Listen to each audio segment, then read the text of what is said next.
This is wonderful. Most of you probably already know Dr. Keith McFarland, so I don't have to introduce him too much for you. But as y'all know, he was president of Texas A&M University for a long time, over 10 years I think.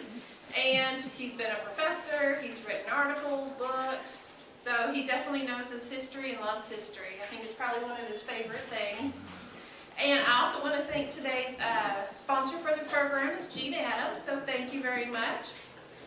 And today, perfect timing, he's going to talk about Pearl Harbor. It's not often that things all happen on the same day, so that's really, really cool. And so without further ado, I will turn it over to Keith. Thank you, Susan. Can you hear me in the back? Yes. All right. Okay. Up a little bit more. It needs to be louder or it needs Louder. closer? Put it a little closer now. Well, good afternoon. It's great to be here at the Audie Murphy American Cotton Museum. This is probably the 4th or 5th presentation I've done here in the last 10 years.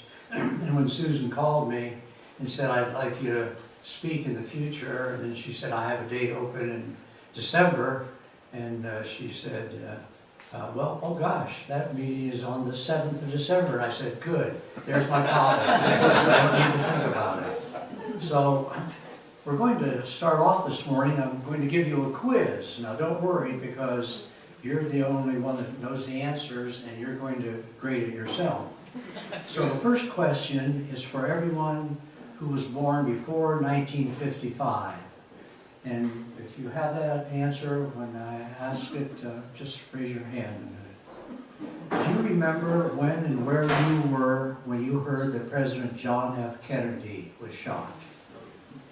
Okay, most hands go up. That doesn't surprise me. Now, how many of you can remember where you were on September 11th, 2001, when you heard that the terrorists had attacked the Twin Towers? Okay.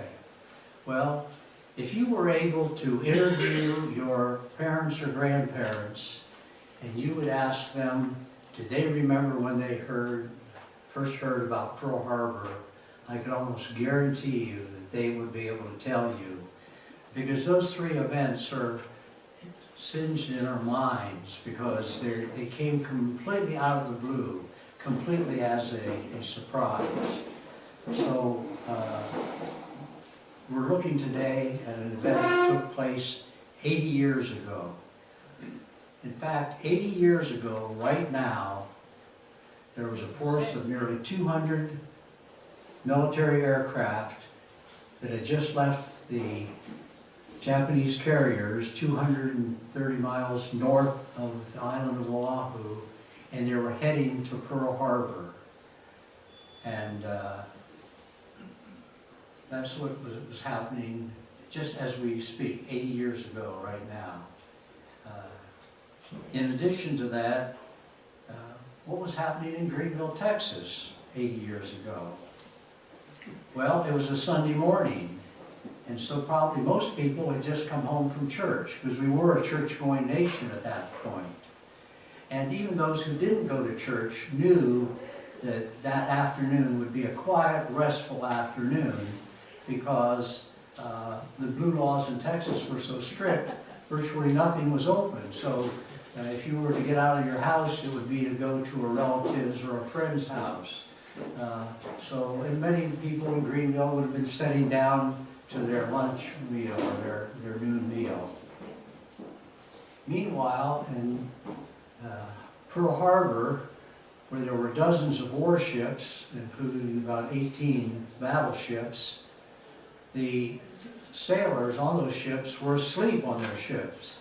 What the naval maneuvers involved was every Monday, the ships at Pearl Harbor would go out to sea. And from Monday through Friday, they would be out doing maneuvers and giving the soldiers or the sailors training for what they needed to do. And then they would come into port on Friday afternoon, Saturday there was semi-activities, but usually on Saturday nights, the military were given leaves and they would go into Honolulu. And then the next day, on Sunday, most of them would sleep in. So at this time, 80 years ago, all those battleships, there were thousands of sailors that were asleep. What was happening in Washington, D.C.? Well, President Franklin D. Roosevelt had just finished a briefing from his military advisors, and they were telling him about a large Japanese fleet that was down in the vicinity of the Philippine Islands. And they had been in touch with the British, and they expected that Japanese fleet, made up of about 55 ships, which included aircraft carriers, battleships, destroyers, submarines. That fleet, as they called it, the Japanese fleet, they felt was going to attack somewhere in the vicinity of the Central Pacific, somewhere, maybe Hong Kong, maybe Rangoon, maybe the Philippine Islands, maybe Guam. And so they said, we're not sure what their destination is going to be, but we think they're going to attack. Meanwhile, at the State Department, Secretary of State Cordell Hull was awaiting the visit of two Japanese envoys who had come to Washington on November 26th to try and negotiate an agreement between the United States and Japan, whereby Japan could have certain spheres of influence throughout the Pacific. The Japanese envoys were uncharacteristically late, because usually they were always on time. But the reason they were a little late that afternoon was because their communications people were having trouble deciphering a secret message which was coming into them from Tokyo. It ultimately turned out that that message was that the envoys should announce that they were halting those talks between the United States and Japan. The thing that is ironic is that Secretary Hull already knew what that message was, because the Japanese code had been broken by American personnel some months before. So he knew what was in that, but he couldn't let on because he couldn't reveal that we had broken their code. So while the people in Greenville were sitting down to lunch and President Roosevelt was saying, we're going to have to see what's going to happen the next few days with the Japanese fleet, and Cordell Hull was awaiting the visit from the two Japanese envoys. At that time, the Pearl Harbor attack began. The attack began at 3:48 a.m. On the island of Hawaii. It was 12:28 here in Greenville. In Washington, D.C., it was 1:48. This attack came as a complete surprise to all of our officials in Washington, civilian and military. In fact, military people, wherever they were located, were completely shocked. Those who were at Pearl Harbor were really shocked because they had no idea that this attack was coming. Now, the significance of this attack is that it led the United States into World War II.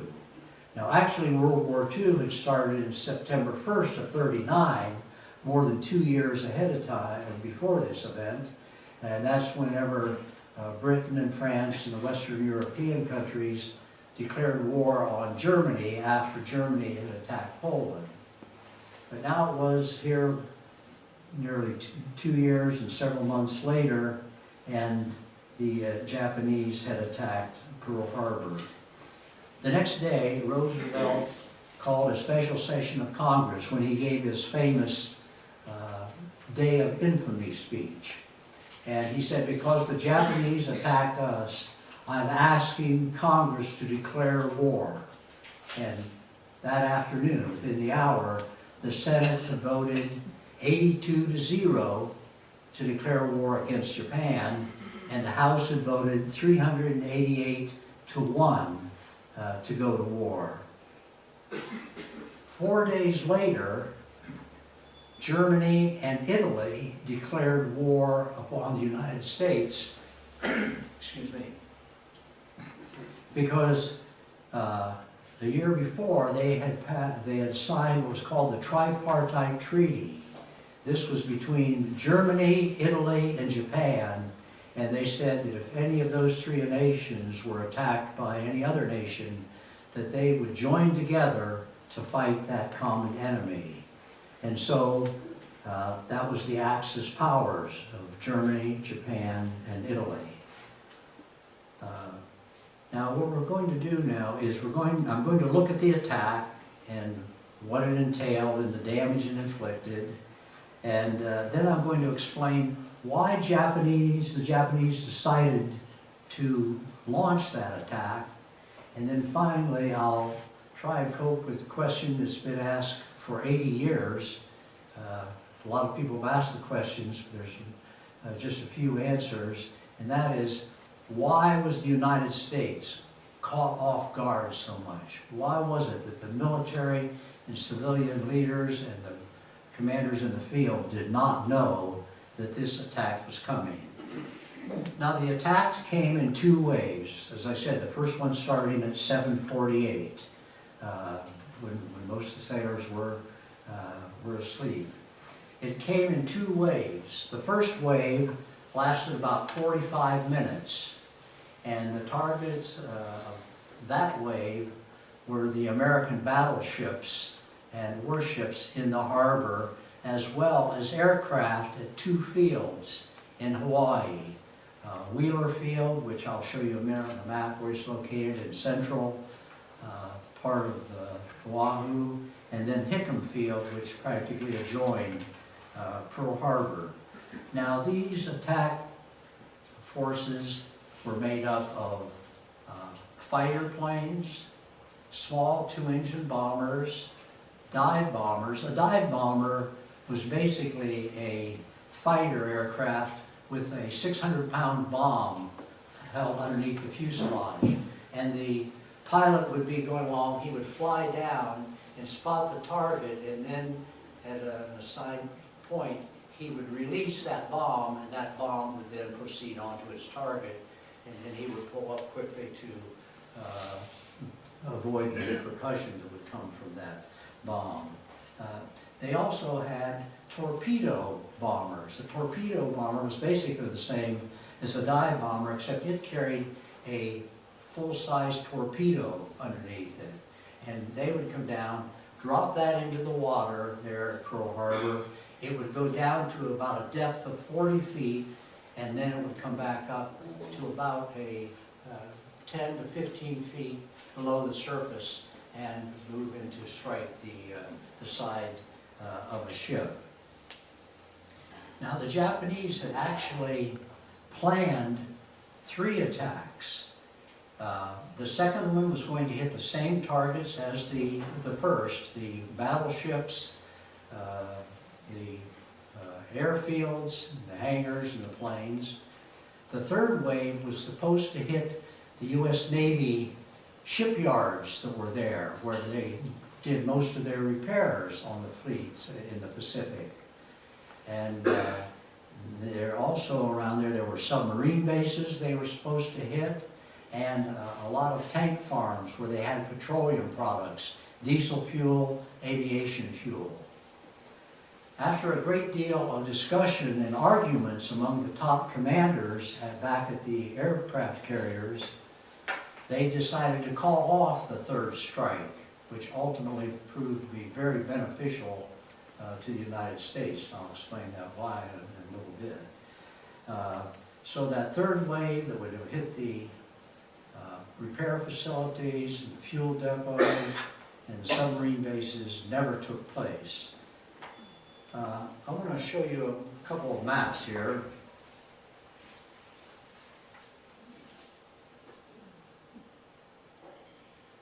Let's see.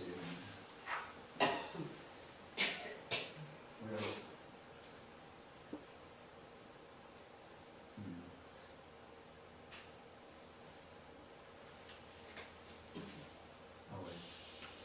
Okay. This is a map, you may not be able to see it much in the back, but this is the Pacific in 1941. Here's the Hawaiian Islands. It was about 2,400 miles from Los Angeles and San Francisco to the Hawaiian Islands. Here we have the nation of Japan. Here we have all the Central Pacific positions. And in a few minutes I'll pull this map up again because I'll be talking about these countries of Manchuria, Mongolia, and China, and so forth.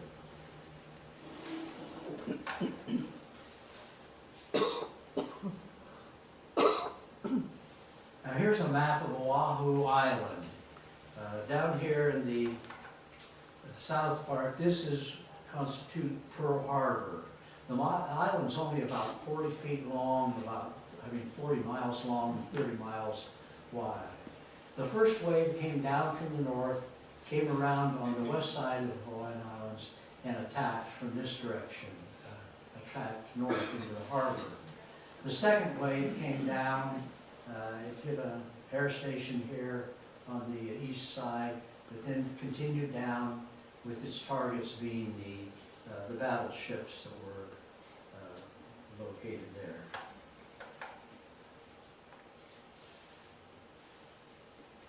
Now, let's see.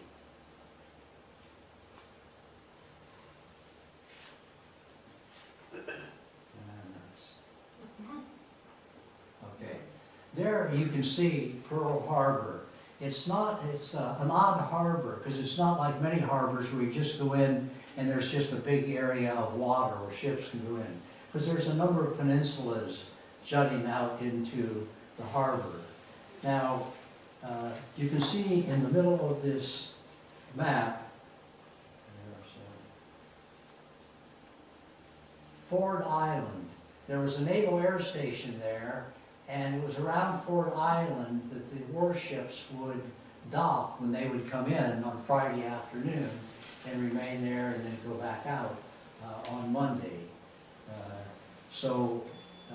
You can see it's kind of an odd-shaped harbor. Oh, and here are the Navy yards, here's the submarine bases, and all around these areas were tank farms where they had the petroleum products.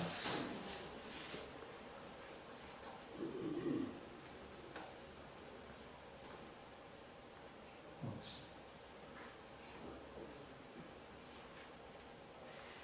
Here you can see a map. You can see Ford Island. You can see the Naval Air Station's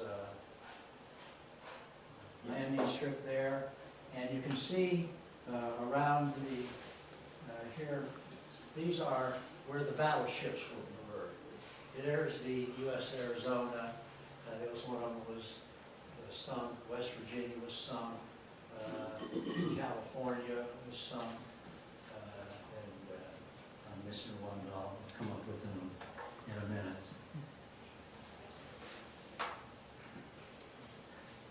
The attack only lasted about 45 minutes, but the damage was significant.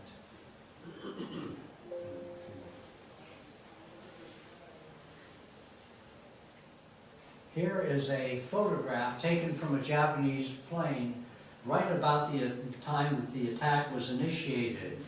It was either a dive bomber, probably this dive bomber had let that go aiming at this ship, but it just blew up the water and blew the water way up. But you can see the American battleships being around Ford Island, and they're down there. The warships here were pretty modern at the time. Most of those had been built in the 1930s. But that's a good picture taken by the Japanese pilot just when the attack was being initiated. Can you imagine what 152 would have done to that? That's how it goes. This is an actual photograph of the Arizona burning after it got struck. In the back there, this next one is the West Virginia, which was also sunk.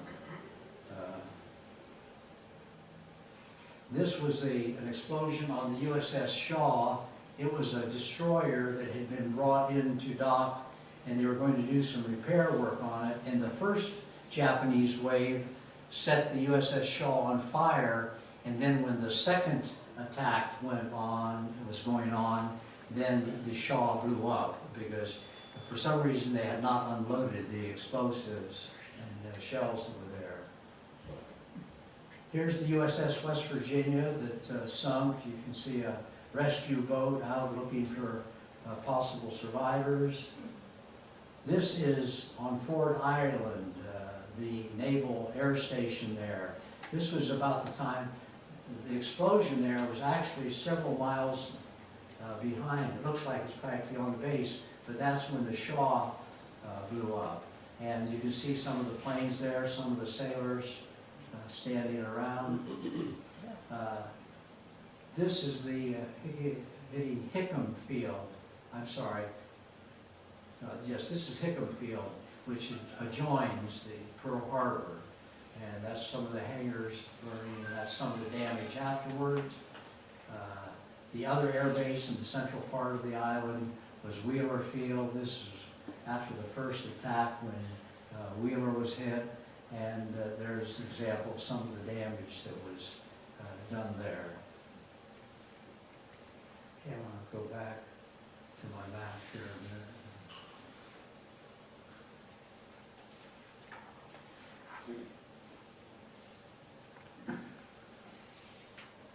The damage done by the attack, which lasted just about an hour and a half, was substantial. To begin with, 2,400 American servicemen died, either directly that day or a few of them died from injuries sustained that day and passed away in the next few days after the attack. Most of them were Navy.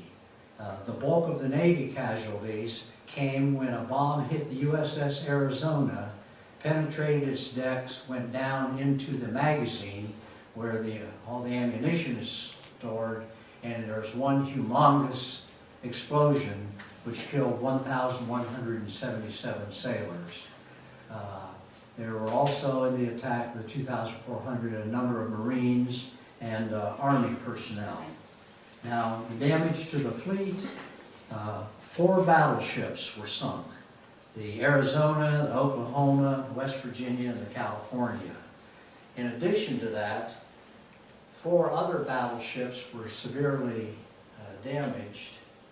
Let me go ahead and go down and put these things on a chart here.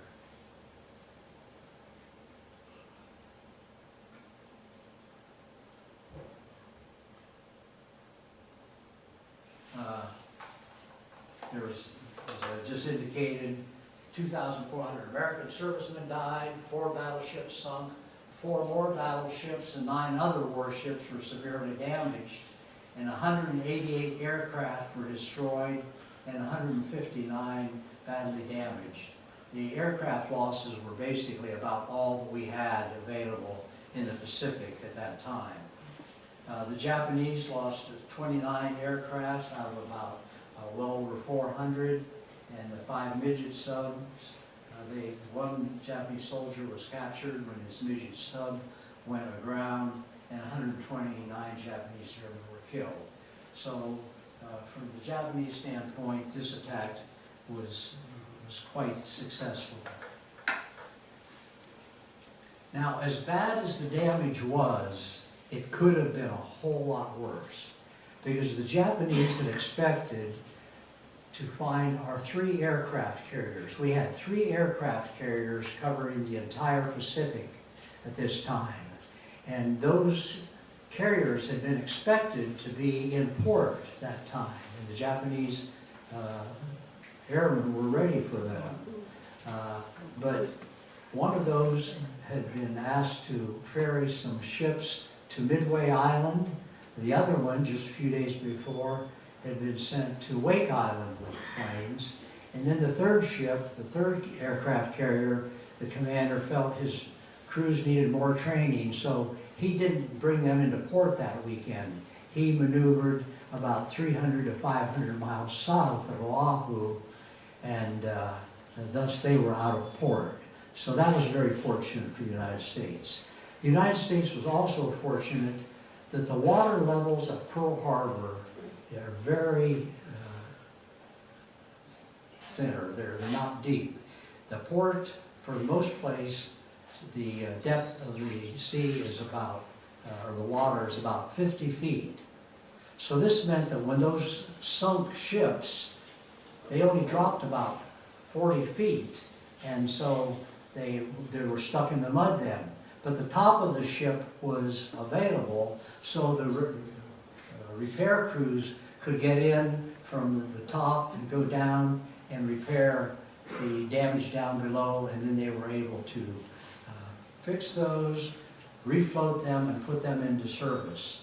In fact, of the 17 warships that were hit by the Japanese, 16 of them returned to service in World War II, including a number that were available for the attack at Midway that was to come in June of 1942.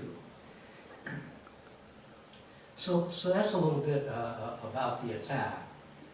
Now let's look at Japanese relations and see ultimately why they decided to attack Pearl Harbor. And for that, I'm going to go back up to that map of the parties. One more. Now, up until about 1900, relations between Japan and the United States were very good. We had trade that benefited both nations. There were cultural exchanges. We got along very well with the Japanese. But about 1900, they began to change their attitudes, and their leadership began to feel that they needed to be the preeminent power in the Pacific Basin. That would include the nations in East Asia, as well as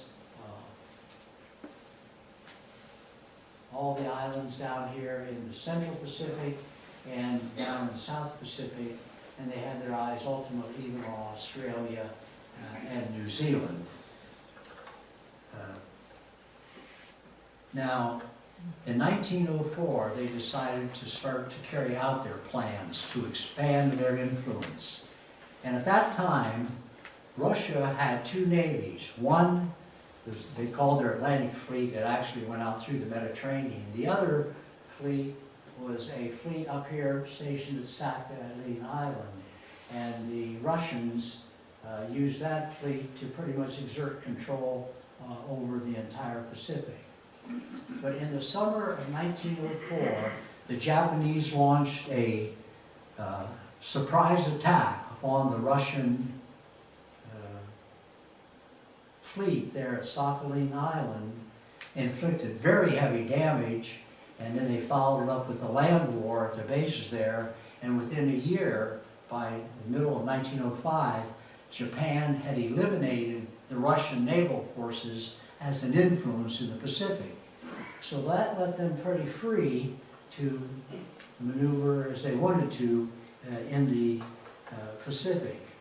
Now, after World War II, the Japanese had thought that they would get control of a number of German islands that had been here in the Central Pacific. But the League of Nations decided that they wouldn't be giving those up. They were going to administer those islands as independent organizations or independent islands.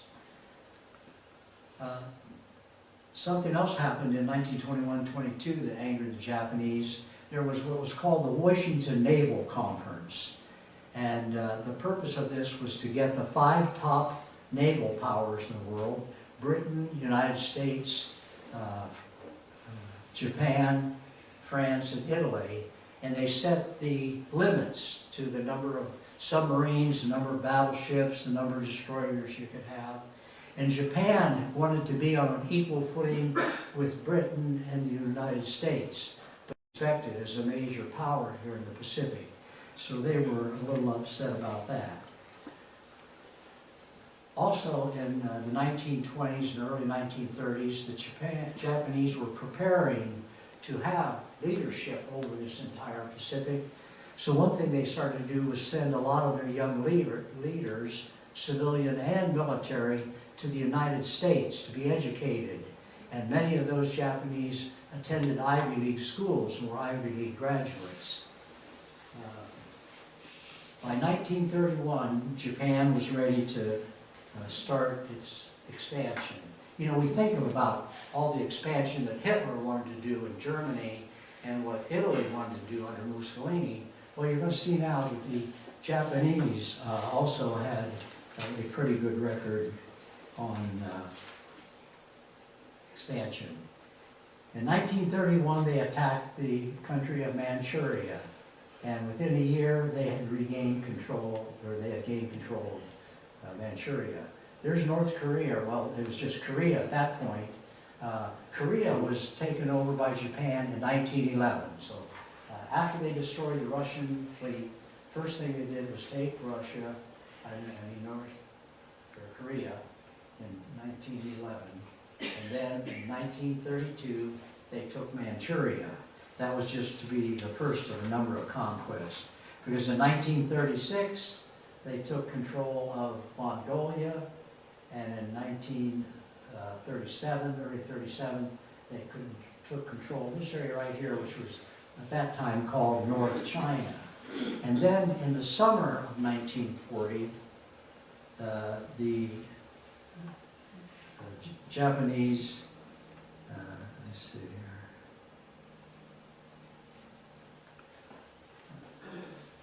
They launched an attack upon China.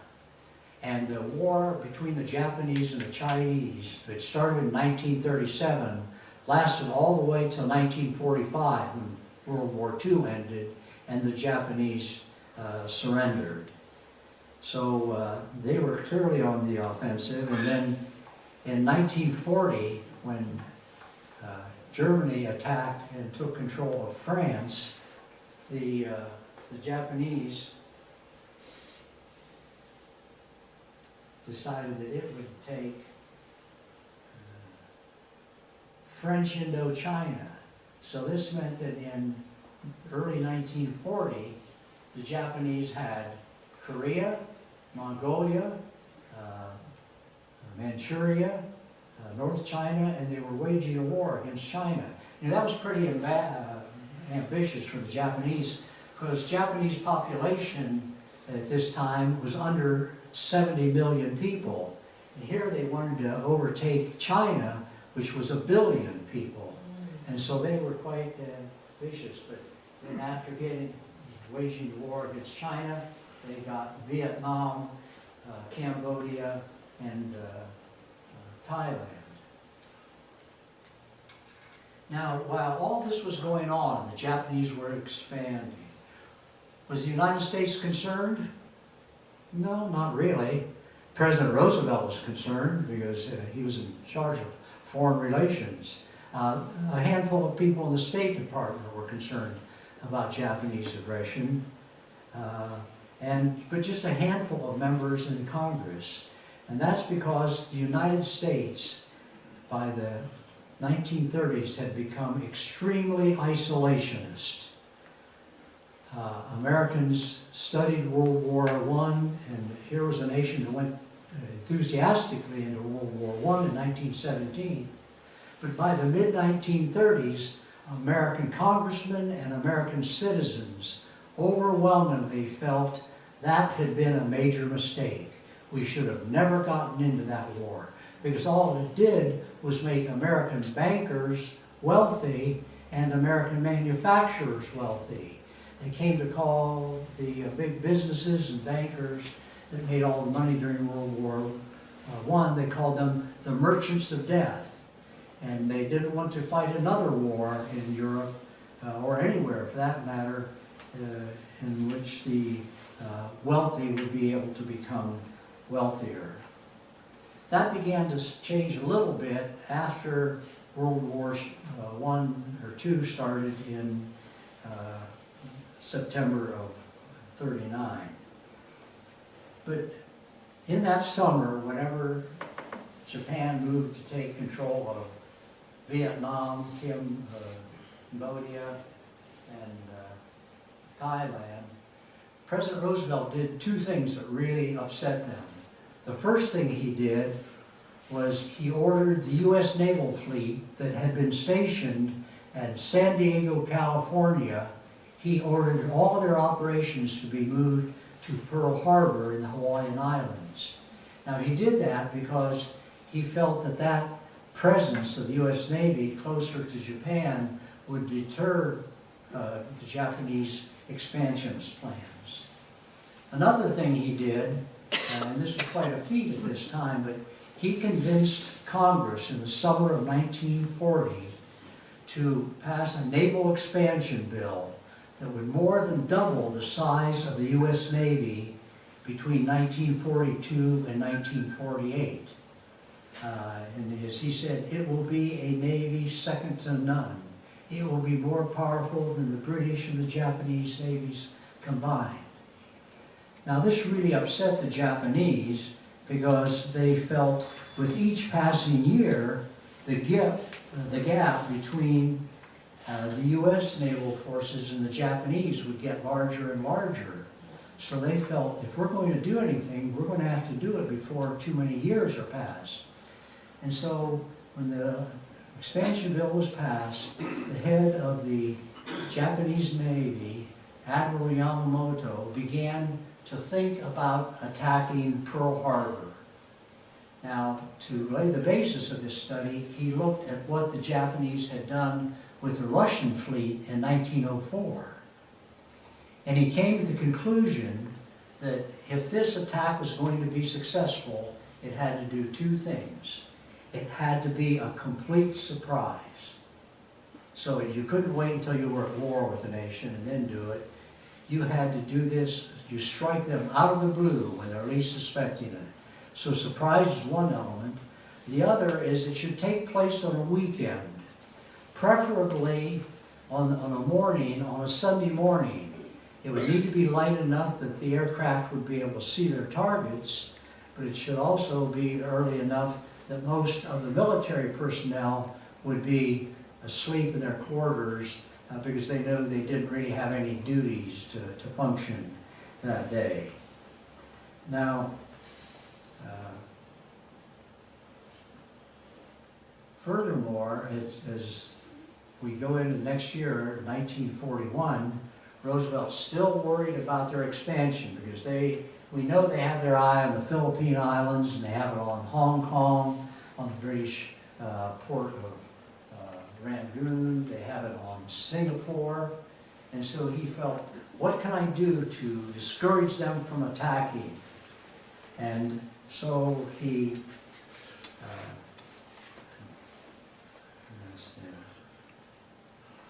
began in the summer by freezing all Japanese assets.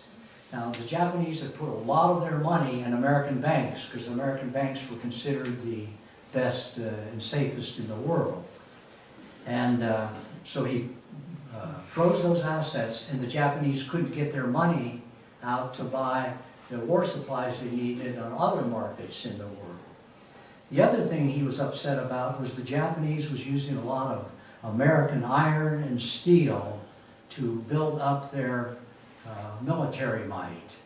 And so in October of '41, he placed a complete embargo on all American oil products going to Japan and also outlawed all sales of iron and steel to the Japanese. Well, the Japanese pretty much considered that to be an economic declaration of war because they knew that without that iron and steel and American gasoline for their aircraft and diesel fuel for their ships, that they would not be able to expand farther. So as a result of those two things that Roosevelt did, the Japanese decided in mid-October of 1941 they were going to use Yamamoto's plan and attack at Pearl Harbor. Now the question is, how could they have pulled this off and we didn't know? There's two things that will explain that. First of all, the Americans had very poor intelligence in Japan in the 1930s. Americans generally relied on businessmen to provide information of what was happening in that country. But when the Great Depression hit, most American companies withdrew their operations in Japan and brought their people back home. Now, there were a lot of American missionaries to Japan, but missionaries weren't interested in spying. They were interested in spreading the word. So we did not have good intelligence in the Pacific. The other thing you need to understand is the makeup of the Japanese Navy. I've been talking about this fleet.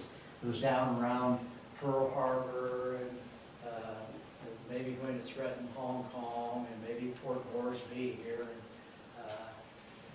That was what was referred to in U.S. terms as the fleet. Those 55 warships that moved around in tandem.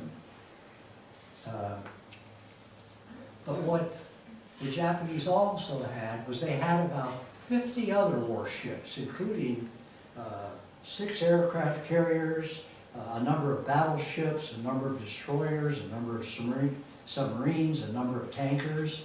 And these ships just operated freelance in the Pacific. The submarines would just usually go off by themselves. The other ships would go off by themselves, or maybe a carrier would have a protection of a couple of destroyers and the battleship. But they were just all spread out. What the Japanese began to do once they decided they were going to attack Pearl Harbor, they began calling all of those, they call them lone wolves, all those planes were out there. And they gave them the orders to start by maintaining radio silence. And we want you to congregate up here in the north called the Kuril Islands. This is in a very isolated part of Japan. Very few people, virtually no towns or cities. It was an area where they could call these ships in from all over the Pacific, and they said, we're going to rendezvous at the Kuril Islands in mid-October. And that's exactly what they did.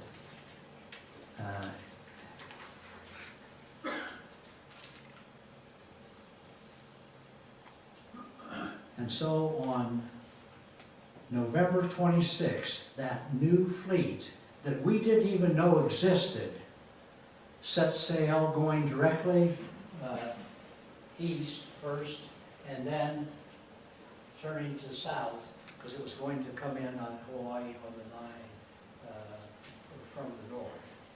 But we had no idea that fleet existed, but it was a full fleet, just as big as the other that we knew was where it was at, because the fleet down around the Philippines, you couldn't go into Singapore every 2 weeks to get food and fuel and then not have people know where that fleet was. So we knew where that fleet was. Now, at this time, there were a number of messages sent out to U.S. facilities in the Far East, warning them of an attack. But all of those warnings were based upon this belief that it was the fleet down here that was going to hit either the Philippines, Hong Kong, or somewhere down here in the Central or South Pacific. Now, when they sent out these warnings, they sent them to all bases in the Pacific, to our military, our naval base at Guam, to our air and naval facilities at Wake Island and at Midway Island. And they just also sent them out to Pearl Harbor, although they didn't really expect, even the commanders there did not expect an attack on Pearl Harbor because it was 4,000 miles from Yokohama, their main headquarters, naval base, to the Hawaiian Islands. And the commanders said, there's no way they're going to be able to launch an attack over 4,000 miles, and we know where their fleet is. Yeah, we knew where that fleet was. We didn't even know this one existed.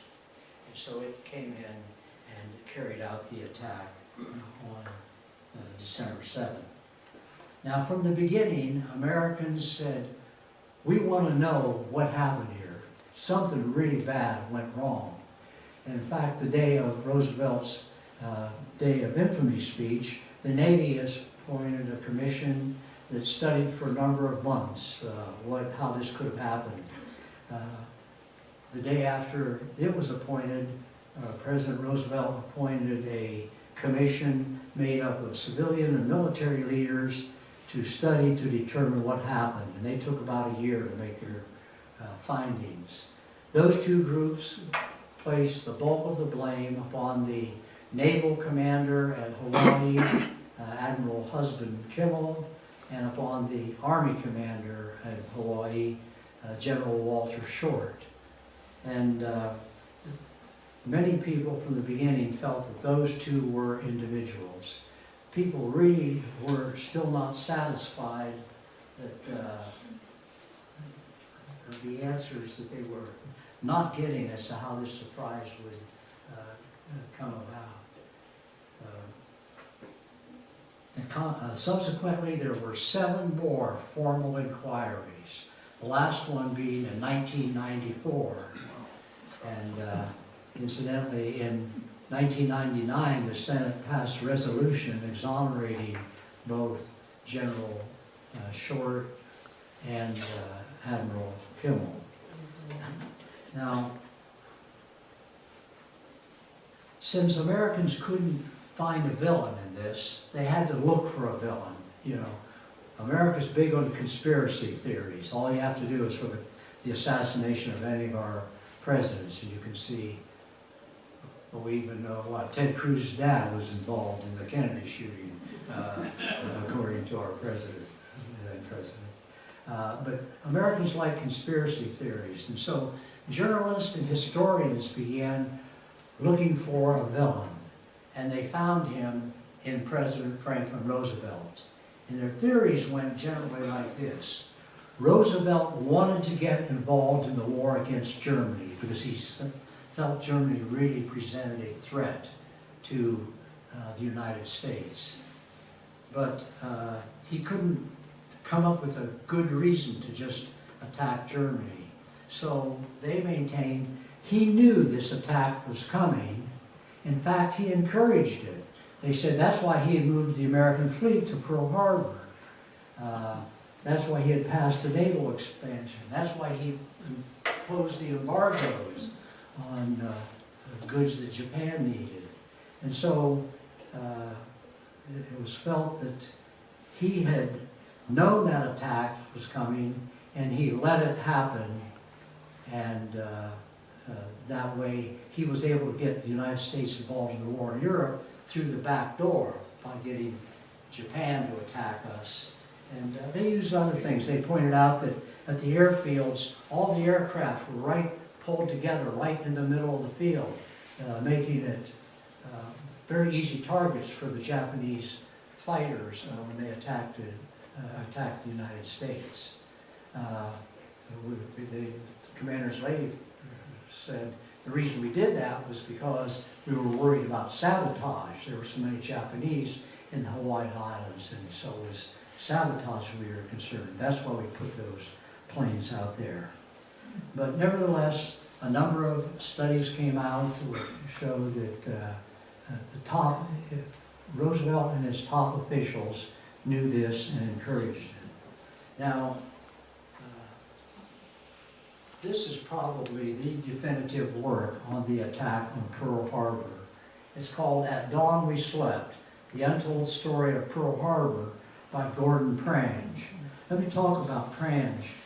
He was a trained historian who was very fluent in Japanese, and he spent, at the end of the war, from 1945 to 1948, he spent in Japan. And started almost as a habit, or as a pastime, he began interviewing pilots, Japanese pilots that had engaged in the attack on Pearl Harbor. And after he had done dozens and dozens of those interviews, he started moving up the chain of command and moved up to higher levels until in the end he was able to interview the top Japanese decision makers that had survived the war. Unfortunately, he couldn't interview Yamamoto, who was killed in a plane crash during the war. So he had a good feel for what the Japanese had been thinking and what they had done and how they had done it. And then when he came back to the United States, he became a professor of history at the University of Maryland. And while there, he began interviewing American decision makers, including the cabinet members who had been there. Unfortunately, President Roosevelt had died in April of '45, so he was not able to interview them. But he interviewed and he studied this events of Pearl Harbor for 38 years. And by that time, he had prepared a manuscript of 3,500 pages, which he was hoping to get published in 4 large volumes.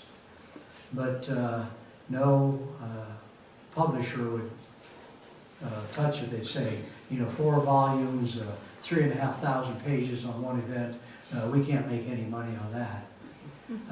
But he continued doing this until 1980, when he suddenly died.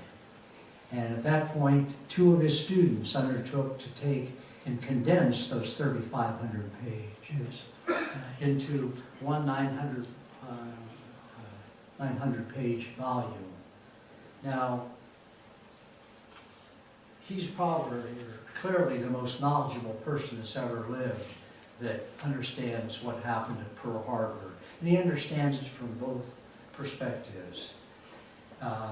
He rejects all of the different conspiracy theories that have been put forth.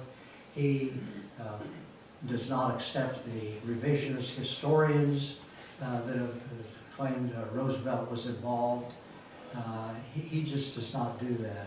His thesis is basically this. I'll read this.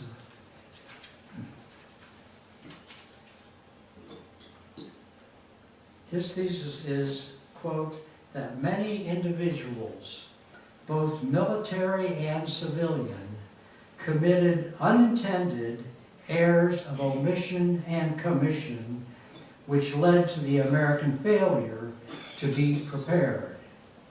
But he also credits Japanese military leaders for planning and carrying out a very sophisticated attack, and for doing it so secretly.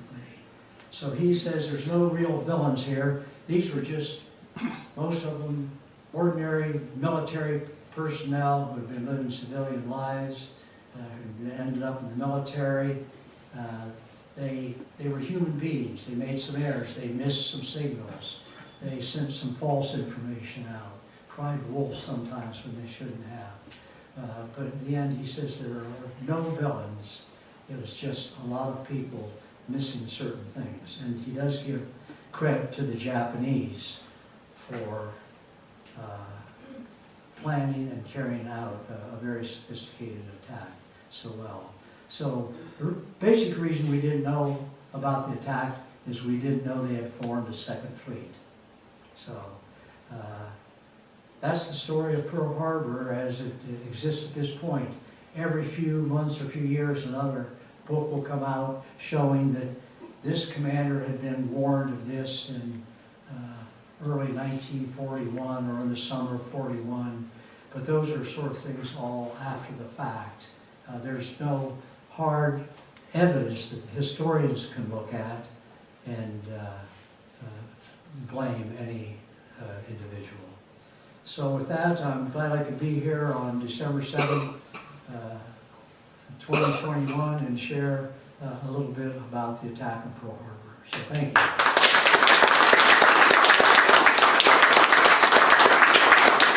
I have time for maybe 1 or 2 questions. If you have them, you could say it loudly. I have some hearing issues, so does anyone have any questions? Or I will talk about one thing. I talked about 5 mini submarines. The Japanese had developed these submarines that were just about 100 feet long. They carried a crew of 2, and they carried a couple of torpedoes. And the Japanese felt the attack on Pearl Harbor will be a good place to test these. So they took on their ships 5 of those many submarines, which they released about midnight before the attack. And they were supposed to go into the harbor and use their torpedoes to sink some American ships. One of those went aground. 2 of them got into the harbor, but they were quickly discovered, and even before the actual attack took place, they were sunk. And then 2 more floundered out in the ocean, and those were recovered in the 1950s, and the last one in 1960. So they didn't really have an effect in the war.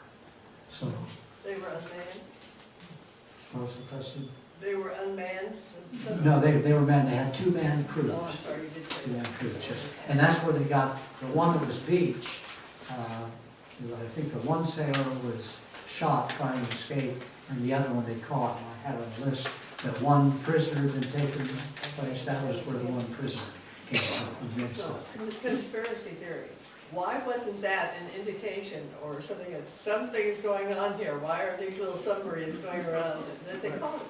Yes, in retrospect, it should have been, but there were very few people on duty that morning. It was a Sunday morning, and they should have immediately reported that to higher authorities, but they didn't. That would be those errors of omission and commission that In other people words, we're probably should human. have done that. It, like everything, Battle of Pearl Harbor, there's a lot of Monday quarterbacking. You know, if we had seen this or we'd done this. But in retrospect, those things may seem clear, but at the time, they didn't know. One other thing that happened, and we'll end with this. There was a large flight of B-17s that were flying in from the West Coast. And there was a small radar site right in the northern part of Oahu, and they picked up this big blip on their radar, and they said, my gosh, something's wrong here. Our equipment must be malfunctioning, because there can't be a blip this big. That would involve hundreds of planes. But then they were reminded that they were expecting a flight of the B-17s from the mainland, and they thought that that was the case, and so they did not report that until much later. So, again, thank you for coming, I appreciate it, and if you have any questions afterwards, we can look up it. Glad to come. Glad to be here, Susan. Thank you so much.